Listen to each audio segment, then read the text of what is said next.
Nagsimula si Daryl sa show business bilang isang cartoonist. Siya ang animator ng TV and fantasy series na Super Ingo. Napabilang din si Daryl sa grupo ng Voices of Five. Ang kanyang grupo ay nakapag-release ng album ng taong 2013. Ngunit paano nga ba ang pag-ibig mo'y magbabalik? Batid ko na nasaktan kita ng labis. Subalit mas lalong nakilala si Daryl Ong nang mapabilang siya sa mga contenders ng The Voice of the Philippines Season 1 at ang kanyang napili ay si Apple the App para maging coach.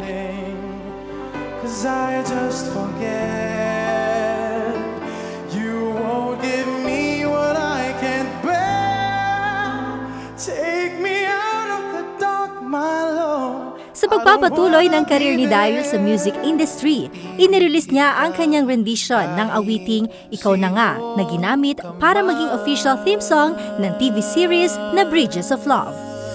Ikaw na nga ang hinahanap ng puso, ang siyang magbibigay ng saya at tamis at lambing sa buhay ko.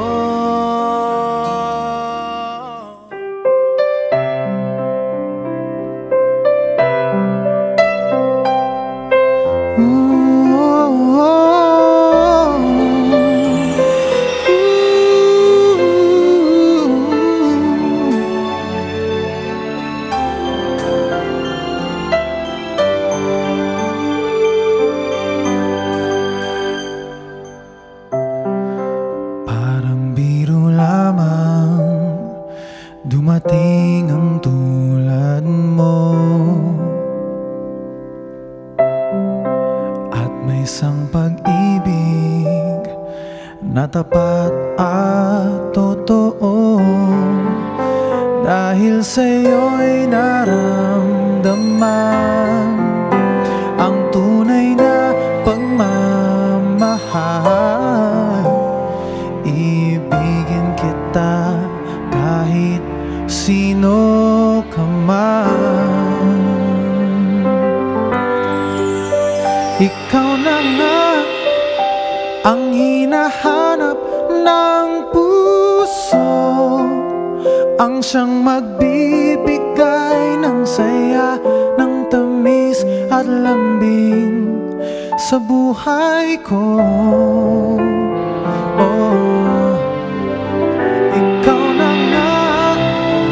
Ang bawat panaginip ko, sa piling mo'y nagkatotoo ang lahat ng mga pangarap ko. Ikaw na nga ito.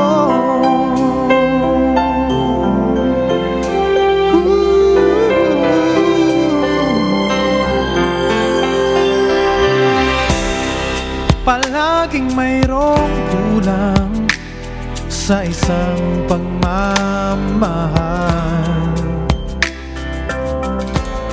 Ang tanging kailangan, puso ay mapagbigyan. Dahil sa'yo'y naramdaman ang tunay na pagmamahal. Kita kahit sino ka man. Ikaw na nga ang hinahanap ng puso, ang siyang magbibigay ng saya, ng tamis at lambing sa buhay ko. Ikaw na nga ang bawat panaginip ko, sa piling mo'y nagkatotoo ang lahat ng mga pangarap ko. Ikaw na nga.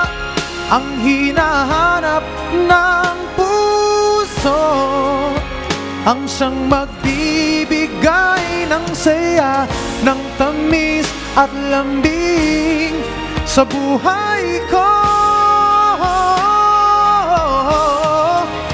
Ikaw na nga ang bawat panaginip ko, sa piling mo'y nagkatotoo ang lahat ng mga pangarap ko.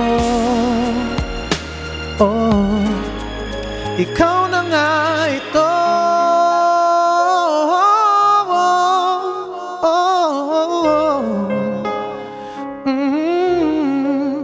Ikaw na nga ito.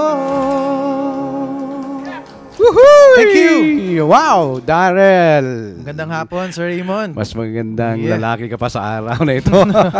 Uy, naku, binigyan mo ng different flavor at saka different na dating o substance yung awitin na yun na famous. Galing kay... Of course, Mr. Willie Revilla. Siyempre, naknalis natin siya doon sa song na yon. Eh, nung inawit mo yung kakantang yan, naku, ang dami nang nangyari maliban sa kasama ka sa The Voice, di ba? Yes, kaya sobrang thankful talaga ako sa pagkakagamit ng song na yan sa Bridges of Love dahil since nagamit sa yun, talagang umusok yung version ko ng song na yun. Mismo, sa pagsasabi mo ng usok at init nung awitin na yon, pumasok pa sa countdown ng Pinas FM 95.5. Maraming salamat of course sa Pinas FM and sa lahat ng mga nagre-request nung version ko ng song na yan. Correct ka dyan. Okay, marami pa akong gustong tanongin sa'yo pero mamaya na siguro sa Music Corner ng segment ng Letters and Music. Eto muna, puntahan muna natin sinasabi ng mga nagpo-post ng messages sa ating fan page. Okay? Sa ating Facebook. Okay, tanungin natin. Unang-una, galing kay Arlene Makalintal. Hi Arlene. Sabi niya, hi Darrell. Namiss namin mga solo performances mo. May chance ka na magkaroon ka ulit ng solo concert? Ba? Actually, may pinaplan kami na mag concert ulit.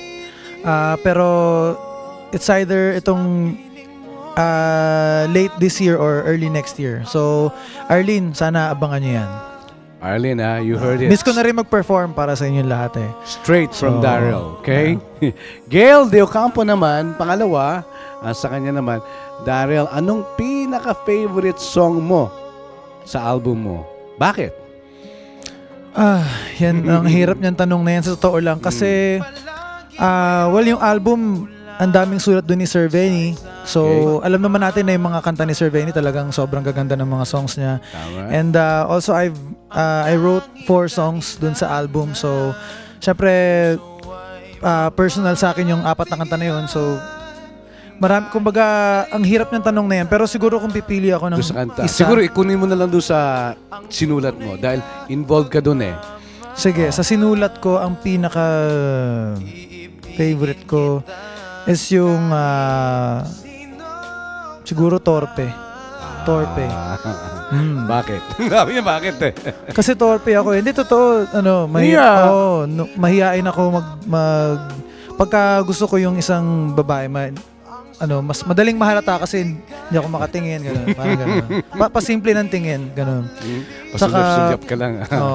Saka yun, actually yung Torpe, kasi nasali rin sa PhilPop. Isa yan sa mga kanta talaga na nagbigay sa akin ng isa sa mga unang song na nagbigay sa akin ng malaking recognition. Ayun, so very special sa akin yung song na yun. Sa sinulat mo yun. Okay, ito pangatlo na pala galing kay Alana Makanip. Darrell, kung magkaroon ka ng ka-love team sa movie, ha? Aba, ibang level to ha. Kung maging actor ka, sinong gusto mong maging ka-love team? Pwede bang ako na lang, sabi niya. Ako na lang at ako na lang uli. Parang alam ko kung saan pelikula yan ha. Sige, anyway, siguro kung mabibigyan ako ng chance, Maha Salvador. Naman! Bakit? Si Maha? Well, kasi nakasama ko siya parang twice sa event and bukod sa sobrang ganda niya and sobrang simple niya, sobrang bait niyang tao at saka genuine siya. Grabe siya makisama sa amin lahat. So, yun. Pag nakikita mo siya, hindi ka natutorpe? Medyo. Masarap pag-usapin sa Music Corner. Okay. Sige, mamaya i-plug mo na rin mamaya yung album mo. Pero gusto ka muna naming pakantahin pa para lalo naming maramdaman yung husay kumanta ng isang Daryl Ong. Ladies and gentlemen, one more time dito sa Letters and Music, Daryl Ong! Thank you.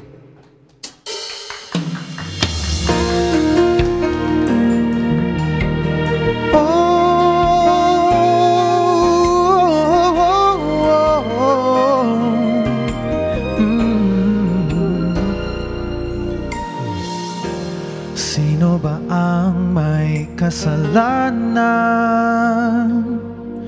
kung kaya't kailangan nating magpaalam? Tatanggaping ako ay may mali. Sa tingin mo ba'y wala kang pagkukulang? Marahil nga'y ganyan kung di na maunawaan. Kahit ang isa't isa ay labis na mahal, hindi ba't mabuti pang hayaan ng bawat puso minsan ay mag-isa, nang madama kung may panghihinayang pa sa pag-ibig na wala na. Pag-ising mo, siya ba'y hanap mo pa?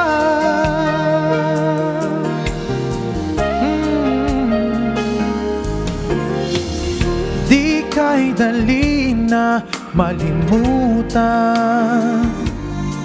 kay gandang kahapon na pinagsamahan.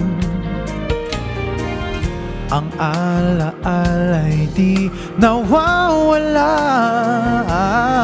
minsan ay biglang pumapatak ang luha. Marahil nga'y ganyan kung di na maunawaan. Kahit ang isa't isa ay labis na mahal, di ba't mabuti pa hayaan ng bawat puso minsan ay mag-isa, nang madama kung may panghihinayang pa sa pag-ibig na wala na. Pag-ising mo, siya ba'y hanap mo pa?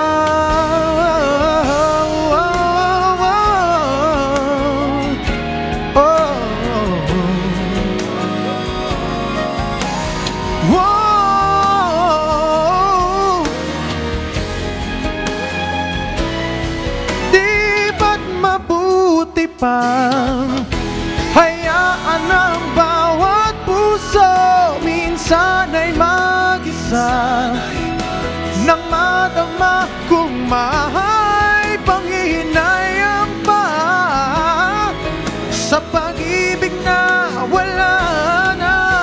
Pag-ising mo, siya ba'y hanap mo pa?